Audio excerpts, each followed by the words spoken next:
الحمد لله على إحسانه والشكر له على توفيقه وامتنانه، وصلى الله وسلم على خاتم النبيين وإمام المرسلين سيدنا محمد بن عبد الله الأمين وعلى آله الطيبين وأصحابه الغر الميامين. ما اتصلت عين بنظر ووعت أذن بخبر وسلم تسليما كثيرا كثيرا. أما بعد، فأعوذ بالله من الشيطان الرجيم. بسم الله الرحمن الرحيم. يا أيها المدثر قم فأنذر وربك فكبر وثيابك فطهر والرجز فاهجر ولا تمنن تستكثر ولربك فاصبر. صدق الله العظيم. حضرت آدم علیہ الصلاۃ والسلام کی تخلیق سے لے کر آج تک پوری کائنات میں دو طاقتوں کے درمیان کشمکش جاری ہے. ایک طاقت وہ ابلیسی اور شیطانی طاقت ہے جسے اللہ رب العالمین کے سامنے یہ چیلنج کیا اور یہ اعلان کیا کہ لَأُغْوِيَنَّهُمْ أَجْمَعِينَ، کہ میں ضرور بالضرور آپ کے بندوں کو گمراہ کر کے رہوں گا. اور دوسری طرف جو دوسری طاقت ہے وہ رحمانی طاقت ہے. اور یہ دو طاقتیں حضرت آدم علیہ السلام کی تخلیق کے بعد سے آج تک مختلف طرز میں، مختلف طریقوں میں، مختلف شکلوں میں ان دونوں طاقتوں کے درمیان کشمکش جاری رہی. اللہ رب العالمین نے فرمایا ان عبادی لیس لک علیہم سلطان الا من اتبعک من الغاوین وان جہنم لموعدہم اجمعین. جب شیطان نے یہ اعلان کیا کہ میں آپ کے بندوں کو گمراہ کروں گا تو اللہ رب العالمین نے بھی اس بات کا اعلان کر دیا کہ تمہارا کنٹرول میرے نیک بندوں پر نہیں ہو سکتا. میرے جو نیک بندے ہوں گے وہ میری اطاعت کریں گے، دین کے مطابق کام کریں گے اور شیطانی چالوں سے محفوظ رہیں گے. اگر تمہاری کوئی اتباع کرے گا تو وہ ہوگا جو خود گمراہ ہوگا اور اس کا ٹھکانہ تمہارے ساتھ جہنم ہے. شیطان نے اور شیطانی طاقتوں کے ایجنٹوں نے ہر زمانے میں نئے نئے فتنوں کو برپا کیا، جن فتنوں کے ذریعے انسانوں کو عقیدہ توحید سے پھیرنے کی کوشش کی گئی.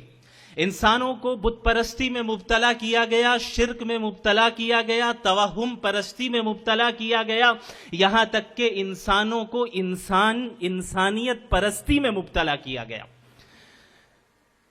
اسی کے ساتھ ساتھ اللہ رب العالمین نے ہر زمانے میں ان فتنوں کا مقابلہ کرنے کے لیے رجال اللہ کو تیار کیا اور انبیاء علیہم الصلاۃ والسلام کی شکل میں اپنے بندوں کو مبعوث فرمایا اور ان انبیاء علیہم الصلاۃ والسلام کے ساتھ ایسے افراد کو کھڑا کیا جنہوں نے مل کر باطل کا مقابلہ کیا اور باوجود اسباب کی قلت کے، باوجود تعداد کی قلت کے، باوجود سخت ترین آزمائشوں کے وہ عقیدہ توحید پر قائم رہے، اللہ کے دین پر قائم رہے، اللہ کے دین کی اطاعت کرنے والے رہے، اللہ اور انبیاء علیہم الصلاۃ والسلام کی فرما برداری کرنے والے رہے.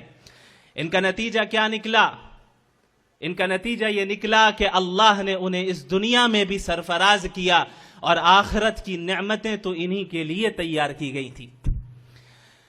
اگر آپ محمد الرسول اللہ صلی اللہ علیہ وسلم سے پہلے کی قوموں کو دیکھیں، اس امت مسلمہ سے پہلے کی قوموں کو دیکھیں، محمد الرسول اللہ صلی اللہ علیہ وسلم کی بعثت سے پہلے جو انبیاء علیہم الصلاۃ والسلام مبعوث ہوئے ان کی قوموں کو دیکھیں، ان کے ماننے والوں کو دیکھیں، اس زمانے کے موحدین کو دیکھیں، مومنین کو دیکھیں، مسلمین کو دیکھیں، تو آپ یہ پائیں گے کہ انہوں نے اس دین کی اطاعت کے لیے اور اس دین کی اشاعت کے لیے ہر طرح کی قربانی دی اور ہر طرح کے چیلنجز کا اپنی استطاعت کے بقدر مقابلہ کیا.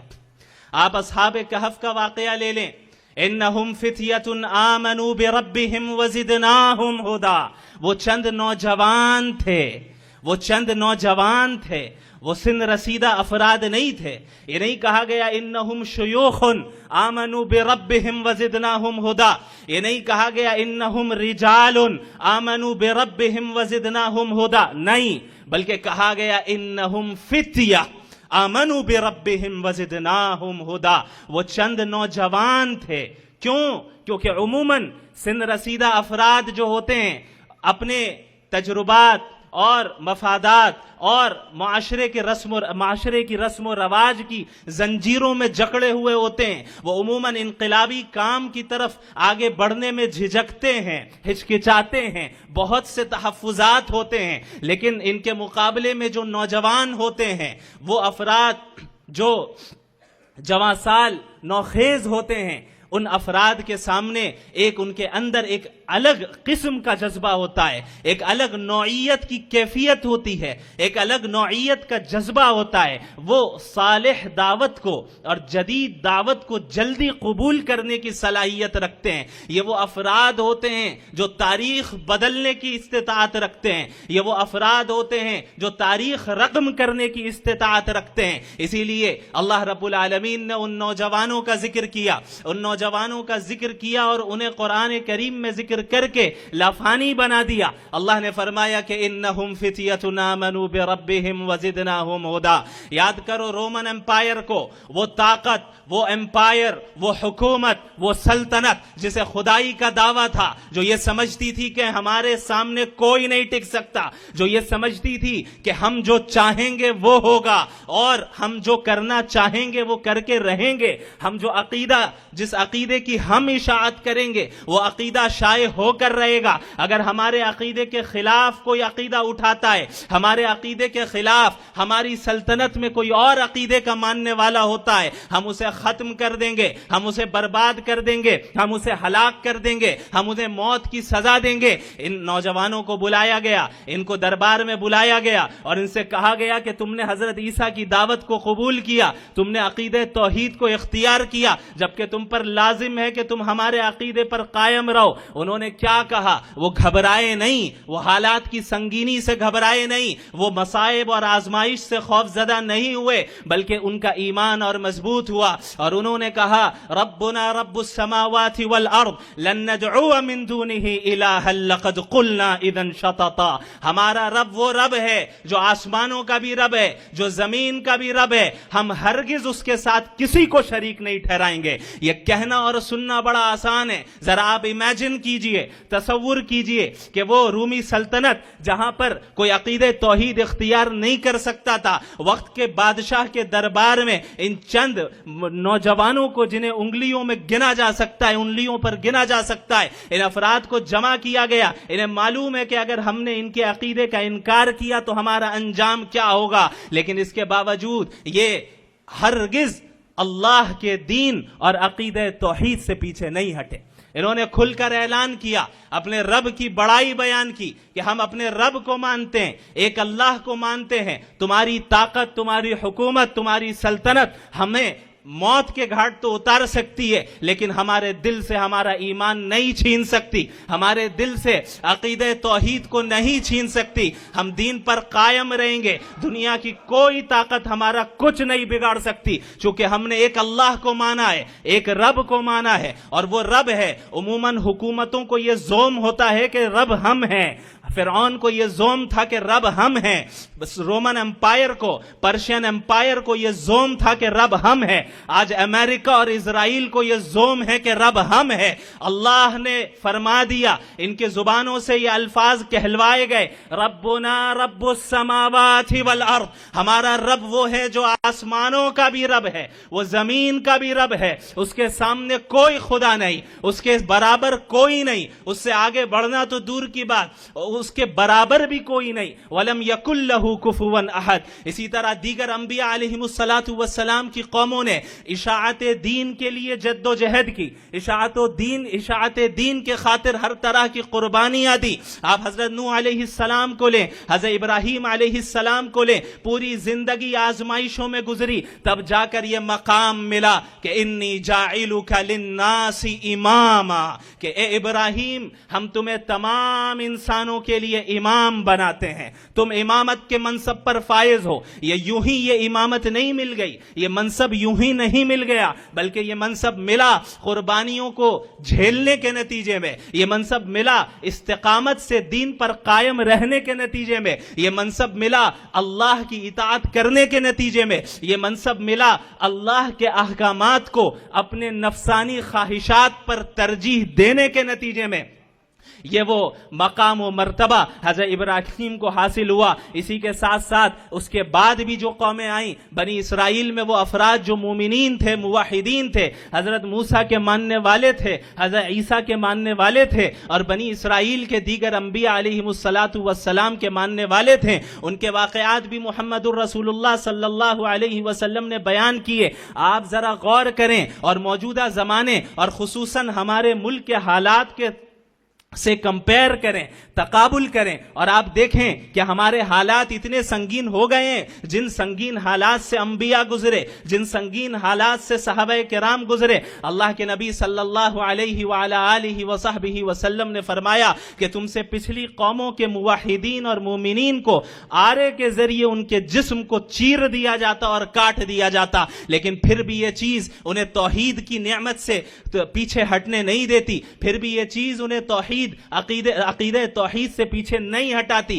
آپ صلی اللہ علیہ وسلم نے فرمایا کہ لوہے کی کنگھیوں کے ذریعے ان کے گوشت کو نوچا جاتا، یہاں تک کہ ان کے گوشت کو ان کی ہڈیوں سے الگ کر دیا جاتا، پھر بھی وہ توحید پر قائم رہے، پھر بھی وہ دین پر قائم رہے، وہ اس دنیا کی مصیبتوں سے گھبرائے نہیں، اس دنیا کی آزمائشوں سے گھبرائے نہیں، بلکہ استقامت کے ساتھ قائم رہے، یہاں تک کہ خود محمد الرسول اللہ صلی اللہ علیہ وعلی آلہ وصحبہ وسلم کی ذات وہ ذات ہے جنہیں اس دین کے خاطر سب سے زیادہ تکلیف پہنچائی گئی۔ تمام انبیاء علیہم السلام میں اگر سب سے زیادہ تکلیف اس دین کے راستے میں کسی نبی کو پہنچائی گئی تو وہ محمد الرسول اللہ صلی اللہ علیہ وسلم کی ذات ہے۔ آپ صلی اللہ علیہ وسلم نے مختلف آزمائشوں کو جھیلا۔ کیا آپ لوگوں نے رسول اللہ صلی اللہ علیہ وسلم کی سیرت کو نہیں پڑھا؟ کیا آپ نے ان کی مکی زندگی کا مطالعہ نہیں کیا کہ کس طریقے سے آپ صلی اللہ علیہ وسلم کو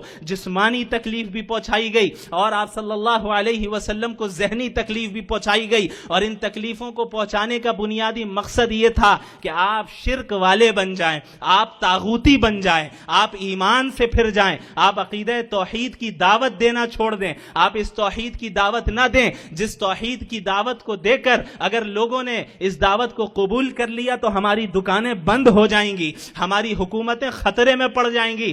آپ ایسا نہ کریں، اگر آپ ایسا کریں گے تو ہم آپ کو جینے نہیں دیں گے۔ آپ صلی اللہ علیہ وسلم کو طرح طرح کی تکلیفیں پہنچائی گئیں۔ ایک مرتبہ آپ صلی اللہ علیہ وسلم کعبہ کے سامنے نماز ادا کر رہے ہیں کہ بعض بدبخت مشرکین اٹھے اور اونٹ کی اوجھڑی کو لا کر آپ صلی اللہ علیہ وسلم کے اوپر ڈال دیا۔ آپ صلی اللہ علیہ وسلم اس کے بوجھ سے اٹھ نہیں پا رہے تھے۔ ایک مرتبہ آپ صلی اللہ علیہ وسلم حتیم میں نماز ادا کر رہے ہیں، آپ صلی اللہ علیہ وسلم کے گلے میں پھندا ڈالا گیا اور اسے کھینچا گیا، یہاں تک کہ آپ صلی اللہ علیہ وسلم کے گلے پر اس کا نشان پڑ گیا، اور آپ صلی اللہ علیہ وسلم نے اور صحابہ کرام کو اور آپ کے ماننے والوں کو اور آپ کے خاندان والوں کو طرح طرح کی اذیتیں پہنچائی گئی۔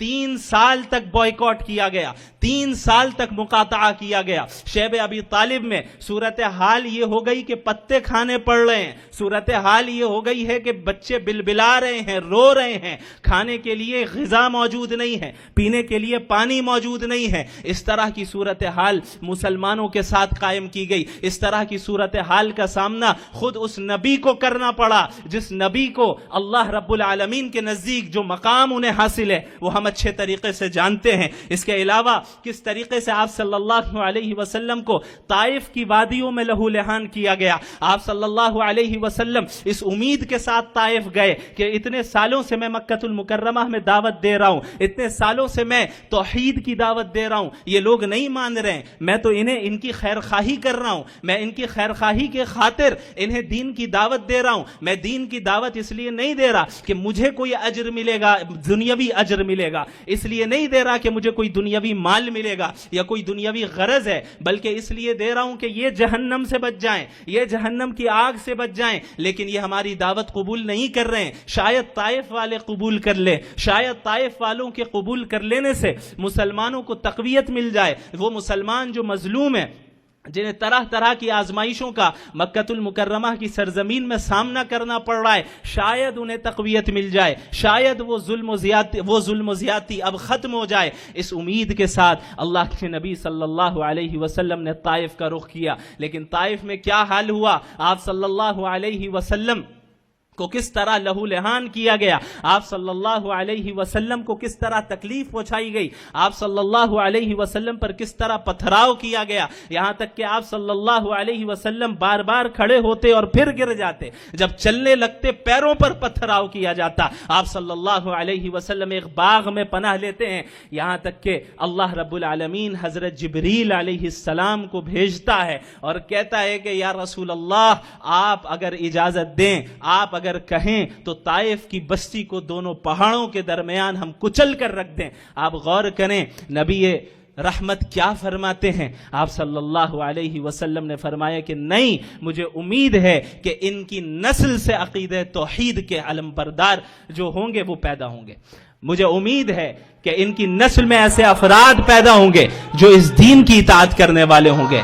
یہ وہ جذبہ داعیانہ جذبہ ہے، یہ وہ صفت ہے جو داعیانہ صفت ہے۔ ایک داعی مخالف نہیں ہوتا، ایک داعی مشرکین کے معاملے میں اس نوعیت سے اور اس ناحیے سے ہمدرد ہوتا ہے کہ ہم کیسے انہیں شرک سے بچا لیں، ہم کیسے انہیں شرک سے بچا لیں، ہم کیسے انہیں جہنم کی آگ سے بچا لیں۔ ایک داعی وہ داروغہ بنا کر نہیں بھیجا جاتا، ایک داعی رحم کا معاملہ کرتا ہے۔ اور یاد رکھیں یہ جو آیت میں نے آپ کے سامنے پڑھی، یا ایھا المدثر قم فانذر، اے لحاف میں لپٹنے والے کھڑے ہو جائیں اور اللہ کے عذاب سے لوگوں کو ڈرائیں۔ یہاں ڈرانے کے لیے انذار کا لفظ استعمال کیا گیا، جبکہ عربی زبان میں ڈرانے کے لیے مختلف الفاظ استعمال کیے جا سکتے تھے اور مختلف الفاظ اختیار کیے جاتے ہیں۔ مثلا تخویف کا لفظ استعمال کیا جا سکتا تھا، لیکن اللہ نے انذار کا لفظ استعمال کیا۔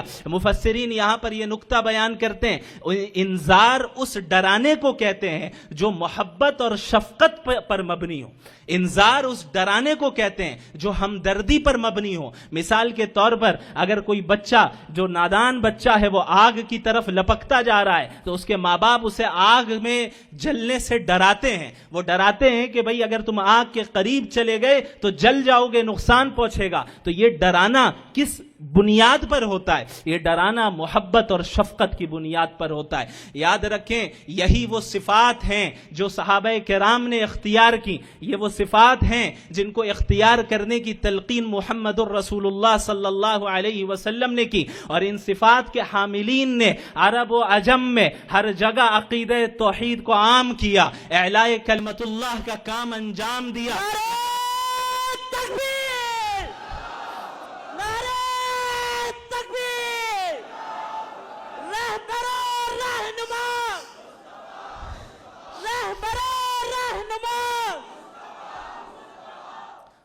یہاں تک کہ خود اس ملک میں، جس ملک میں ہم اور آپ رہتے ہیں، یہاں پر اسلام اخلاق کے ذریعے پھیلا، یہاں پر اسلام اچھے اخلاق کے ذریعے اور اچھے معاملات کے ذریعے پھیلا، اچھے کردار کے ذریعے پھیلا۔ یہاں وہ افراد آئے جو ان صفات کے حاملین تھے، جن صفات کا ذکر قرآن کریم نے کیا، جن صفات کا ذکر محمد الرسول اللہ صلی اللہ علیہ وسلم نے کیا، جن صفات کو صحابہ کرام نے اختیار کیا۔ یہی وہ وجہ تھی جس کی بنیاد پر اللہ کے نبی صلی اللہ علیہ وسلم نے صحابہ کرام کا ایک ایسا گروہ تیار کیا اور ایک ایسا معاشرہ تیار کیا جو دین کے خاطر ہر قربانی کو دینے کے لیے تیار تھے۔ حضرت بلال رضی اللہ عنہ، ان کے ساتھ کیا معاملہ کیا گیا ہم اور آپ اچھے طریقے سے جانتے ہیں، کس طریقے سے چلچلاتی ہوئی دھوپ میں گرم ریت پر انہیں گھسیٹا گیا، ان پر کوڑے برسائے گئے، کس طریقے سے ان کے گلے میں رسی باندھ کر لڑکوں کے حوالے کر دی گئی، اور ان لڑکوں نے اس رسی کو کھینچ کر حضرت بلال رضی اللہ عنہ کو گھسیٹتے رہے اور مکے کی گلیوں میں انہیں گھماتے رہے، یہاں تک کہ حضرت سمیہ رضی اللہ عنہا کو بے دردی کے ساتھ شہید کیا گیا، بڑے بڑے صحابہ کرام شہید ہوئے۔ حضرت بلال سے کہا جاتا کہ کہو یہ وہی صورت تھی جو لنچنگ آج کی جاتی ہے، جس طرح مسلمانوں کے ساتھ آج اس ملک میں لنچنگ ہوتی ہے، یہ کوئی نئی چیز نہیں ہے، یہ عہد نبوی میں پیش آئی ہے، اس سے پہلے بھی پیش آئی ہے، اسوہ اسی زندگی میں ہے۔ ہم معلوم کریں کہ اس کا مقابلہ ہم کیسے کریں۔ حضرت بلال کی جب لنچنگ کی گئی انہوں نے کیا کیا؟ انہوں نے کہا احد احد، انہوں نے کہا احد احد، تکبیر، تیرا میرا رشتہ کیا، تیرا میرا رشتہ کیا، اس زندگی کی قیمت کیا، رہبر اور رہنما، رہبر اور رہنما۔ جس طرح آج مسلمانوں کو کہا جاتا ہے کہ کہو جے شری رام، اسی طریقے سے حضرت بلال کو کہا گیا کہ لات و عزا کی بڑائی بیان کرو، وہ عقیدہ توحید پر قائم رہے اور کہتے رہے اللہ اکبر اللہ اکبر، احد احد احد، ایک اللہ ایک اللہ ایک اللہ۔ ہم تمام معبودان باطلہ کا انکار کرتے ہیں۔ رہبر رہنما، تیرا میرا رشتہ کیا، کفر کی مصیبت کیا، ہم سب کی ہے شریعت کیا، کائنات کا مذہب کیا، اس دل کی حسرت کیا، تیری میری نسبت کیا۔ فمن يكفر بالطاغوت ويؤمن بالله فقد استمسك بالعروة الوثقى لا انفصام لها والله سميع عليم۔ اللہ نے یہ اعلان کر دیا محمد الرسول اللہ صلی اللہ علیہ وسلم کے ذریعے، صحابہ کرام کے دل و دماغ میں یہ بات راسخ ہو گئی کہ ہم طاغوت کے کافر ہیں اور ہم ایک اللہ کے مومن ہیں، ہم دین اسلام کے ماننے والے ہیں اور ہر طاغوت کا انکار کرتے ہیں، ہر طاغوتی نظام کا انکار کرتے ہیں، ہم اس نظام کے قائل ہیں جو محمد الرسول اللہ صلی اللہ علیہ وسلم نے پیش کیا ہے۔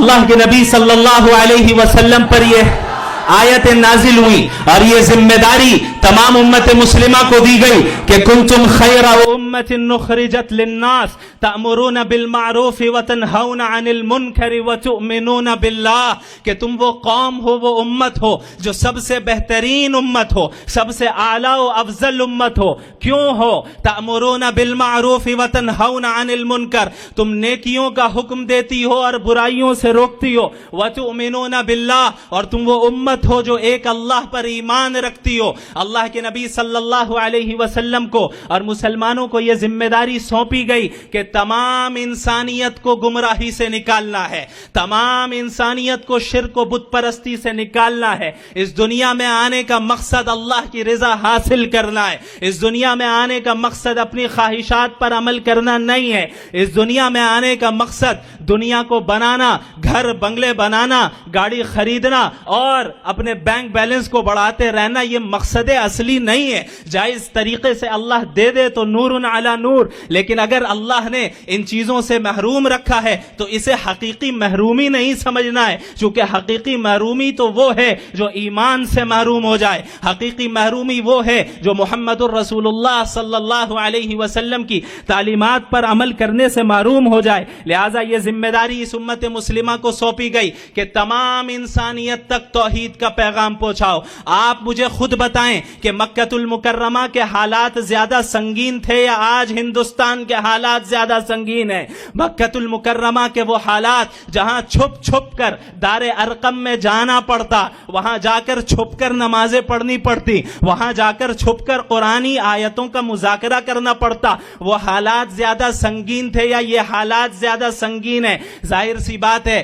کہ اگر آپ نے سیرت کا بغور مطالعہ کیا ہے تو آپ اس بات کو جانیں گے اور تسلیم کریں گے کہ کہ مکی دور کے حالات موجودہ ہندوستان کے موجودہ حالات سے زیادہ سنگین تھے، شاید اس کا کوئی تقابل ہی نہیں ہے، لیکن اس کے باوجود محمد الرسول اللہ صلی اللہ علیہ وسلم اور صحابہ کرام نے عقیدہ توحید کی اشاعت اور دین کی دعوت و تبلیغ کا کام کبھی نہیں چھوڑا، اصول دین میں کبھی کوئی کمپرومائز نہیں کیا۔ کیا بات ہے کہ آج ہمارے درمیان ایسے لوگ اٹھتے ہیں جو ایسی باتیں کرتے ہیں کہ ابھی عقیدہ توحید کی دعوت نہ دیں، حالات اچھے نہیں ہیں۔ کیا بات ہے کہ ایسے لوگ اٹھتے ہیں جو کہتے ہیں کہ بھئی اس ملک میں سیکولر لبرل بن کر رہنا پڑے گا۔ تم کھل کر کہہ دو کہ اسلام اس ملک کے لیے نہیں آیا۔ اگر تم یہ کہو گے تم کافر ہوگے، تم دائرہ اسلام سے نکل جاؤ گے۔ اور اگر تم مانتے ہو کہ یہ دین اسلام ہر زمان و مکان کے لیے، تو کہو کہ اس ملک میں بھی اللہ کا نظام آئے گا۔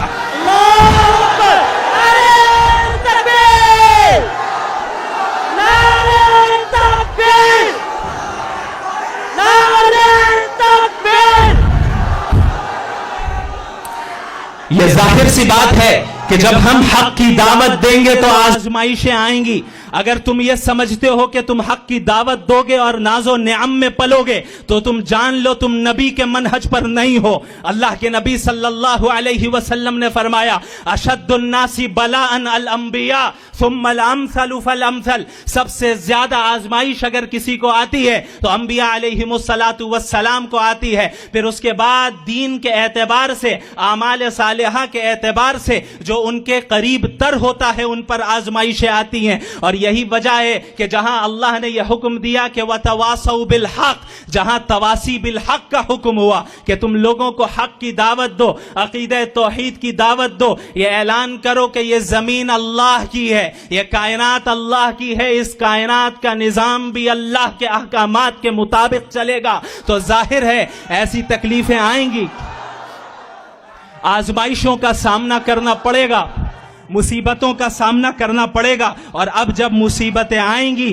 تو اب یہ وہ وقت ہے جہاں قربانیاں دینی ہوں گی، اسی لیے اللہ نے فرمایا وَتَوَاصَوْا بِالصَّبْرِ، اب تواسی بالصبر کا کام کرو، اب لوگوں کو صبر کی تلقین کرو۔ یا ایھا الذین آمنوا اصبروا وصابروا ورابطوا واتقوا اللہ لعلکم تفلحون، اے وہ لوگ جو ایمان لے آئے خود بھی صبر کرو، صبر کی فضا عام کرو اور اپنے حدود پر قائم رہو، اپنے حدود پر محاذ پر ڈٹے رہو تاکہ تم کامیاب ہو سکو۔ مجھے ایسا محسوس ہوتا ہے کہ وہ صدا جو آپ نے احد پہاڑ کے دامن میں جب جبل رمات پر تیر اندازوں کو کھڑا کیا اور جو یہ صدا لگائی اور یہ حکم دیا لا تبرحوا اماکنکم، اپنی جگہوں سے نہ ہلنا، ڈٹے رہنا، خدا کی قسم رسول اللہ کی یہ صدا آج بھی گونجتی ہے، رسول اللہ صلی اللہ علیہ وسلم کی یہ صدا لا تبرحوا اماکنکم، اپنے جگہوں پر قائم رہنا، اپنے محاذ پر ڈٹے رہنا، حالات جتنے سنگین ہو جائیں، حالات جتنے مخالف ہو جائیں، کبھی دین کا کام نہ چھوڑنا یہاں تک کہ موت آ جائے۔ وَاعْبُدْ رَبَّكَ حَتَّى يَأْتِيَكَ الْيَقِينُ، اس وقت تک اللہ کے دین کو مانتے رہو، اس وقت تک اللہ کی عبادت کرتے رہو یہاں تک کہ تمہیں موت آ جائے۔ اور اسی کو ہم دیکھتے ہیں اللہ کے نبی صلی اللہ علیہ وسلم کی سیرت میں غزوہ خندق کے موقع پر جو ایمانی کیفیت کا مظاہرہ ہوا، شاید ہی کسی اور غزوے میں اس معیار کا مظاہرہ ہوا ہو۔ غزوہ خندق کا کیا عالم ہے؟ غزوہ خندق میں عرب کے قبائل، یہود، مشرکین، قبیلہ غطفان اور دیگر قبائل مل کر سب امنڈ آئے ہیں مدینۃ المنورہ پر چڑھائی کرنے کے لیے، سب امنڈ آئے ہیں اسلام اور مسلمانوں کو ختم کرنے کے لیے۔ اسباب کے تحت ایسا معلوم ہو رہا تھا کہ اب چند گھنٹے باقی ہیں اور اسلام کو ختم کر دیا جائے گا، مسلمان ختم ہو جائیں گے۔ بعض صحابہ کرام کی یہ صورتحال تھی جس کا ذکر اللہ نے قرآن کریم میں کیا، وَبَلَغَتِ الْقُلُوبُ الْحَنَاجِرَ وَتَظُنُّونَ بِاللَّهِ الظُّنُونَ هُنَالِكَ ابْتُلِيَ الْمُؤْمِنُونَ وَزُلْزِلُوا زِلْزَالًا شَدِيدًا، کہ خوف کے مارے کلیجے منہ کو آ گئے تھے اور ایسا محسوس ہو رہا تھا کہ اب سب ختم ہو جائے گا۔ یہ وہ وقت تھا جہاں مومنین کی سخت آزمائش ہوئی، یہ وہ وقت تھا جہاں مومنین کو ہلا کر رکھ دیا گیا۔ کیا اس موقع پر صحابہ نے اور رسول اللہ نے یہ کہا کہ حکمت اور مصلحت کا تقاضا یہ ہے کہ اصول دین میں مداہنت کی جائے، حکمت اور مصلحت کا تقاضا یہ ہے کہ ابھی سمجھوتا کر لیا جائے. نہیں، محمد الرسول اللہ صلی اللہ علیہ وسلم اس سخت ترین حالات میں بھی کیا فرما رہے ہیں؟ خدا کی قسم شام فتح ہوگا، خدا کی قسم فارس فتح ہوگا.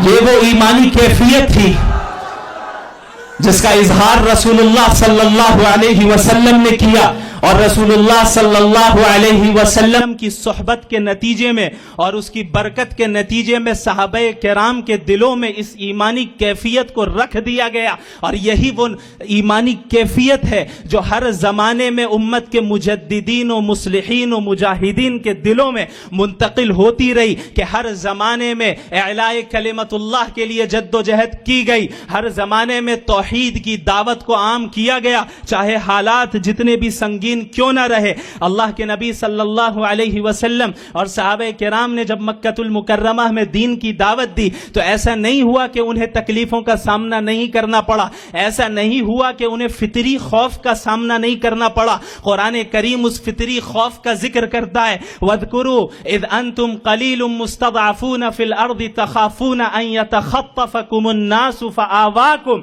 وَأَيَّدَكُمْ بِنَصْرِهِ. یاد کرو اس وقت کو کہ جب تم مکہ المکرمہ کی سرزمین میں بہت تھوڑے تھے، تمہاری تعداد بہت کم تھی، اور تم ڈرتے تھے کہ تمہیں مشرکین اچک نہ لے جائے، اچھال کر لے نہ جائے، پکڑ کر لے نہ جائے. لیکن اللہ کی نصرت اور اللہ کی تائید تمہارے ساتھ رہی، اللہ کی تائید رہی، جس کا نتیجہ یہ نکلا اللہ نے تمہیں پناہ دی، جس کا نتیجہ یہ نکلا کہ اللہ نے تمہیں فتح اور بلندی اس دنیا میں بھی عطا کی. یاد رکھیں، اگر ہم چاہتے ہیں کہ ہمارے موجودہ حالات صحیح ہو جائیں تو حالات کا حل کسی سیاسی پارٹی کے پاس نہیں ہے، حالات کا حل اطاعت دین میں ہے، حالات کا حل اقامت دین میں ہے، حالات کا حل اتباع سنت نبوی میں ہے. یاد رکھیں، اس ملک میں ہمارا اپروچ غلط رہا، ہم نے غلط اپروچ اختیار کیا، ہم یہ کہتے پھرتے رہے کہ ہمارا وطن ہمارے دین سے زیادہ مقدس ہے، ہم نے یہ اعتراف کیا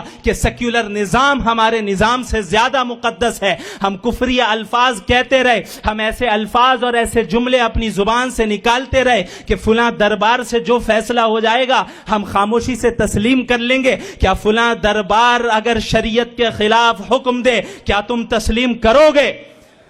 کیا تم تسلیم کرو گے؟ یاد رکھو، وَمَا كَانَ لِمُؤْمِنٍ وَلَا مُؤْمِنَةٍ إِذَا قَضَى اللَّهُ وَرَسُولُهُ أَمْرًا أَن يَكُونَ لَهُمُ الْخِيَرَةُ مِنْ أَمْرِهِمْ. کسی بھی مومن مرد اور مومن عورت کے لیے یہ جائز نہیں ہے، یہ گنجائش نہیں ہے کہ اگر اللہ نے کسی معاملے میں کوئی فیصلہ کر دیا تو اب اللہ کو چھوڑ کر غیر اللہ کو حکم بنائیں. یہ جائز نہیں ہے کہ اللہ کو چھوڑ کر، اللہ کے فیصلے کو چھوڑ کر اپنے من پسند خواہشات پر مبنی فیصلوں پر جو ہے اعتماد کرے اور اس کی اتباع کرے. یاد رکھو اے مسلمانوں، اس وقت پوری دنیا میں جو صورتحال قائم ہے عمومی طور پر، اور اس ملک میں خصوصاً جو مسلمانوں کی تنزلی کا حال ہے، جس پستی اور انحطاط میں ہم جا رہے ہیں، اس کا حل صرف اللہ کی رسی کو مضبوطی سے تھامنے میں ہے، اس کا حل اتحاد میں ہے. ہٹاؤ علاقائی عصبیت کو، دفع کرو مسلکی اور جماعتی تعصب کو، فرقہ وارانہ عصبیتوں کو ختم کرو، کلمہ توحید پہ متحد ہو. کم از کم وہ باطل جو متفق علیہ باطل ہے، تم جانتے ہو کہ وہ باطل ہر فرقے کا دشمن ہے، ہر جماعت کا دشمن ہے، ہر مسلک کا دشمن ہے. کم از کم اس کے مقابلے میں متحد تو ہو جاؤ. وَأَطِيعُوا اللَّهَ وَرَسُولَهُ وَلَا تَنَازَعُوا فَتَفْشَلُوا وَتَذْهَبَ رِيحُكُمْ وَاصْبِرُوا. اللہ اور اس کے رسول کی اطاعت کرو اور آپس میں تفرقہ نہ ڈالنا، آپس میں لڑائیوں میں اور جھگڑوں میں نہ پڑ جانا، آپس میں فرقوں میں نہ بڑھ جانا، ورنہ ہوگا یہ کہ دشمن کے سامنے تمہاری ہوا اکھڑ جائے گی، تم قائم نہیں رہ پاؤ گے، استقامت کے ساتھ ڈٹ نہیں پاؤ گے، تم مقابلہ نہیں کر پاؤ گے۔ لہٰذا اس بات کو یاد رکھو، ہماری اصل کامیابی اتحاد میں ہے اور اللہ کے دین کی اطاعت میں ہے، چاہے حالات کتنے ہی سنگین کیوں نہ ہو جائے، چاہے حالات کتنے ہی سنگین کیوں نہ ہو جائے۔ جس زمانے میں ہم ہیں، میں یقین کے ساتھ کہہ سکتا ہوں کہ اللہ کے نبی صلی اللہ علیہ وسلم نے اسی زمانے کے متعلق یہ پیشن گوئی فرمائی تھی۔ آپ صلی اللہ علیہ وسلم نے فرمایا کہ ایک زمانہ آئے گا کہ جب امت مسلمہ پر چاروں طرف سے تمام قومیں اس طرح ٹوٹ پڑیں گی جس طرح کھانے کے برتن پر چاروں طرف سے کھانے والے ٹوٹ پڑتے ہیں۔ صحابہ کرام کو تعجب ہوا کہ یا رسول اللہ، کیا ہماری تعداد اتنی کم ہوگی؟ آپ ذرا غور کریں صحابی رسول کے سوال پر، یہ بات ان کے تصور میں بھی نہیں تھی کہ دین سے پھرے ہوئے ہوں گے۔ انہوں نے سوچا کہ بھئی دنیا دارالاسباب ہے تو ہو سکتا ہے اسباب کے تحت ہماری تعداد کم ہوگی، اسی لیے اللہ کے نبی صلی اللہ علیہ وسلم سے پوچھا یا رسول اللہ، کیا ہماری تعداد اتنی کم ہوگی؟ آپ صلی اللہ علیہ وسلم نے فرمایا کہ نہیں، تمہاری تعداد بہت ہوگی، لیکن تم سمندر کے جھاگ کی طرح ہوگے، اس کے مانند ہوگے، اور تمہارے دلوں میں اللہ وہن ڈال دے گا۔ صحابہ کرام نے پوچھا یا رسول اللہ، یہ وہن کیا ہے؟ آپ صلی اللہ علیہ وسلم نے فرمایا حب الدنیا وکراہیت الموت، دنیا کی محبت اور موت کا ڈر۔ یہ دو بیماریاں ایسی ہیں جس کی نشاندہی آپ صلی اللہ علیہ وسلم نے خود فرما دی۔ آپ صلی اللہ علیہ وسلم نے صاف صاف بیان کر دیا کہ کن دو بیماریوں کے نتیجے میں امت کا یہ حال ہوگا، اور بیماریوں کی طرف اشارہ کرنے کا مقصد اس کے علاج کو بتانا ہے۔ لہٰذا اگر تمہیں ترقی واپس چاہیے، عروج واپس چاہیے، تمہیں پستی سے بلندی کی طرف واپس جانا ہے، تو ان دو بیماریوں کو اپنے دلوں سے نکالو، دنیا کی محبت کو اپنے دل سے نکالو، اور اس کے لیے اس حدیث کو اپنے پیش نظر رکھو۔ آپ صلی اللہ علیہ وسلم نے فرمایا کن فی الدنیا کأنک غریب او عابر سبیل، اس دنیا میں اس طرح زندگی گزارو کہ گویا تم پردیسی ہو یا یہ کہ تم مسافر ہو۔ ایک مسافر جتنی لگژریس سفر کرے اس سے فرق نہیں پڑتا، اس کی نگاہ اپنی منزل کے طرف ہوتی ہے، وہ اپنے سفر میں قناعت کرتا ہے، جو کچھ نعمتیں ملتی ہیں اس پہ صبر کرتا ہے، چونکہ اسے معلوم ہے کہ میری منزل یہ نہیں ہے،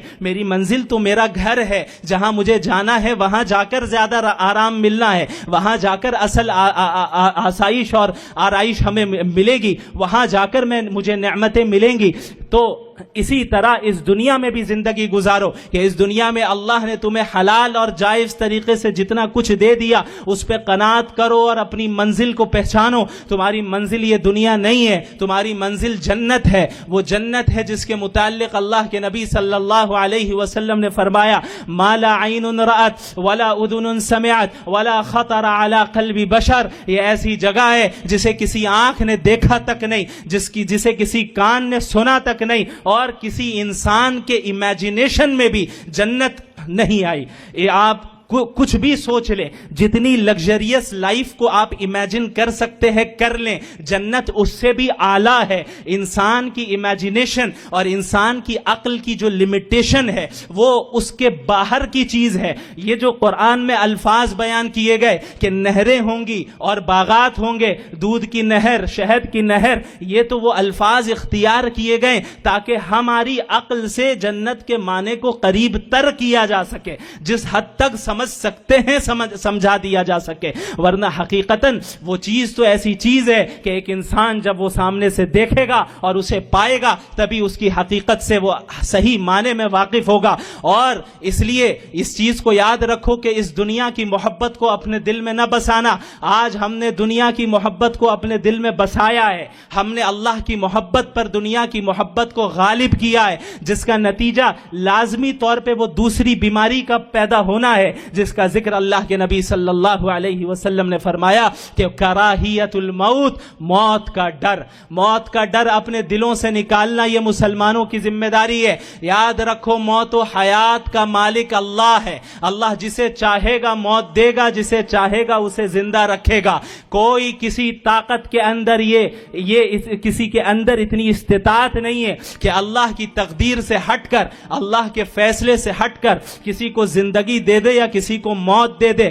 موت کا ڈر صحابہ کرام کے اندر نہیں تھا۔ حضرت خبیب کے ساتھ کیا معاملہ ہوا، کس طریقے سے انہیں جب قتل کیا جا رہا تھا، شہید کیا جا رہا تھا، کس طرح کے الفاظ انہوں نے کہے، دیگر صحابہ کرام نے کس طرح کے الفاظ کہے۔ جب غزوہ احد کے موقع پر یہ بات پھیلی اور افواہ اڑی کہ محمد الرسول اللہ صلی اللہ علیہ وسلم شہید ہو گئے، بعض صحابہ کرام سر پکڑ کر بیٹھ گئے کہ ہم رسول اللہ کی حفاظت نہ کر سکے، اللہ کے نبی اس دنیا سے رخصت ہو گئے۔ دیگر صحابہ کرام قریب سے گزرے کہ بھائی تم کیوں بیٹھے ہو؟ جس دین کے لیے رسول اللہ قربان ہوئے، جس دین کے لیے انہوں نے قربانی دی، اسی دین کے خاطر ہم بھی قربانی دیں۔ خدا کی قسم احد کی جانب سے مجھے جنت کی خوشبو آ رہی ہے۔ وہ آگے بڑھے اور شہید ہوئے۔ کس طریقے سے صحابہ کرام کے دلوں میں کسی طاقت کا، کسی حاکم کا، کسی حکومت کا، کسی سلطنت کا کوئی ڈر نہیں تھا۔ حضرت ربعی بن عامر رضی اللہ عنہ نے کس طرح رستم کے دربار میں دو ٹوک انداز میں یہ کہا کہ ہم وہ قوم ہے جسے اللہ نے بھیجا ہے لنخرج من شاء من عباده من عبادت العباد الى عبادت اللہ وحدہ ومن ضیق الدنیا الى سعتها ومن جور الادیان الى عدل الاسلام، کہ ہم وہ قوم ہے جسے اللہ نے بندوں کو بندوں کی بندگی سے نکال کر ایک اللہ کی بندگی تک لے جانے کے لیے بھیجا ہے، اس دنیا کی تنگی سے نکال کر اس کی وسعت کی طرف لے جانے کے لیے بھیجا ہے، اور تمام ادیان کی ظلم و زیادتی سے نکال کر اسلام کے عدل و انصاف کی طرف لانے کے لیے بھیجا ہے۔ لہٰذا زیادہ لاگ لپیٹ والی باتیں نہ کیا کریں، توحید پر قائم رہے، اور اللہ کے نبی نے جو حکم دیا، اللہ نے جو حکم دیا قولوا قولا سدیدا، دو ٹوک بات کرو، لاگ لپیٹ والی بات نہ کرو۔ جب مسئلہ اصول دین کا آئے گا کوئی کمپرومائز نہیں ہوگا، جب مسئلہ عقیدہ توحید کا آئے گا کوئی کمپرومائز نہیں ہوگا، کوئی سمجھوتا اصول دین میں رسول اللہ سے ثابت نہیں ہے، کوئی سمجھوتا اصول دین میں اور عقائد، بنیادی عقائد میں صحابہ کرام اور سلف صالحین کے منہج سے ثابت نہیں ہے، چاہے اس کام کے لیے ہمیں اپنی جانیں کیوں نہ قربان کرنی پڑے۔ لہٰذا موت کا ڈر اور دنیا کی محبت نکالو، یہ ڈر نکالو کہ تمہیں کوئی مار دے گا، یہ ڈر نکالو کہ تمہیں جیلوں میں ڈال دیا جائے گا۔ تم یاد رکھو تمہارے لیے یہ دنیا قید خانہ ہے، الدنیا سجن المومن و جنت الکافر، ایک اللہ کے انکار کرنے والوں کے لیے تو جنت ہے لیکن مومنین کے لیے قید خانہ ہے۔ حقیقی زندگی آخرت کی زندگی ہے۔ لہٰذا اس مجلس سے یہ عزم کر کے اٹھیں کہ ہم کبھی اصول دین میں کوئی کمپرومائز نہیں کریں گے اور اپنے اندر داعیانہ کردار پیدا کریں گے۔ جس دعوت کے مشن کو لے کر انبیاء آگے بڑھے، جس دعوت کی مشن کو لے کر محمد الرسول اللہ صلی اللہ علیہ وسلم نے تمام تر قربانیاں دی، اور پھر جس مشن کو لے کر صحابہ پورے دنیا میں پھیلے، جس طریقے سے سلف صالحین نے اس مشن کو آگے بڑھایا، آج ہماری یہ ذمہ داری ہے کہ ہم اگلی صدی تک اس مشن کو پھیلائیں اور اگلی صدی میں ایسی نسل کو تیار کریں جو اور آگے کی صدی تک اس مشن کو پھیلائے، یہاں تک کہ اس دین کو مکمل غلبہ حاصل ہو جائے، اور خدا کی قسم یہ دین غالب آ کر رہے گا۔ اس دین کو غالب آنا یقینی ہے، اس دین کا غلبہ، اور یہ اللہ نے خود مقدر کیا ہے۔ اللہ نے فرمایا کہ اللہ نے اس دین کو بھیجا ہے لیظہرہ علی الدین کلہ، تاکہ تمام ادیان پر غالب آ جائے، دلائل کے ذریعے بھی غالب آ جائے، عملی طور پر بھی غالب آ جائے۔ اللہ رب العالمین ہم سب کو حقیقی معنی میں مومن اور مسلم ہونے کی توفیق عطا فرمائے، حقیقی معنی میں انبیاء علیہمُ السلام کی پیروی کرنے والا بنائے، حقیقی معنی میں ہمارے دلوں میں اپنی محبت داخل کرے، ہمارے دلوں سے موت کا ڈر اور دنیا کی محبت نکالے، اور ہمیں دین کی اشاعت کی اور دین کی دعوت کی ہمارے اندر توفیق دے، تاکہ تمام اقوام عالم تک اور اس ملک کی اکثریت تک ہم توحید کا پیغام پہنچائیں۔ وہ بھی ایک اعتبار سے ہمارے بھائی ہیں، وہ بھی آدم کی اولاد ہیں، ہم ان کے خیر خواہ ہیں، ہم ان کے دشمن نہیں ہیں۔ اگر ہم مشرکین کے دشمن ہوتے تو ہم کبھی انہیں توحید کی دعوت نہ دیتے۔ ہم تو یہ چاہتے ہیں کہ وہ مریں اور جائے جہنم میں۔ دشمن کے تعلق سے انسان یہی چاہتا ہے کہ وہ عذاب میں مبتلا ہو، لیکن دین اسلام کا اس بات کی تلقین کرنا کہ مشرکین تک عقیدہ توحید کی دعوت پہنچائی جائے، یہ اس بات کی دلیل ہے کہ ہم ہمدردی کی بنیاد پہ ایسا کرتے ہیں۔ ہم چاہتے ہیں کہ وہ بھی ہمارے ساتھ جنت میں جائیں۔ یہ بات انہیں حکمت کے ساتھ اور بصیرت کے ساتھ سمجھانے کی ضرورت ہے۔ اللہ رب العالمین ہم سب کو کہنے سننے سے زیادہ عمل کرنے کی توفیق عطا فرمائے۔ وآخر دعوانا ان الحمد للہ رب العالمین۔